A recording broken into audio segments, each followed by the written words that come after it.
14 कोटींचं लग्न, 2 विमाने बुक, पण लग्नाआधीच होणारी पत्नीच ठरली वैरी. केतन अग्रवाल प्रकरणात धक्कादायक आरोप.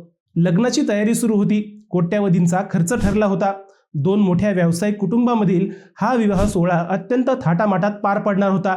पण काही दिवसातच होणाऱ्या वराचा मृत्यू झाला आणि तपासात समोर आलेली माहिती अनेकांना हादरवणारी ठरली. पुण्यातील व्यावसायिक कुटुंबातील केतन अग्रवाल यांचा लोहगड किल्ल्यावर ट्रेकिंग दरम्यान मृत्यू झाला होता. सुरुवातीला हा अपघात असल्याचे मानले जात होते, मात्र पोलिसांनी घटनास्थळ, साक्षीदारांचे जबाब आणि इतर पुराव्यांची तपासणी केल्यानंतर प्रकरणाला वेगळे वळण मिळाले. तपासादरम्यान केतनची होणारी पत्नी सिया गोयल हिला हा विवाह मान्य नसल्याची माहिती समोर आली. पोलिसांच्या दाव्यानुसार केतनला फोटो काढण्याच्या बहाण्याने किल्ल्याच्या धोकादायक कड्यावर नेण्यात आलं आणि त्याला दरीत ढकलल्याचा आरोप करण्यात आला आहे.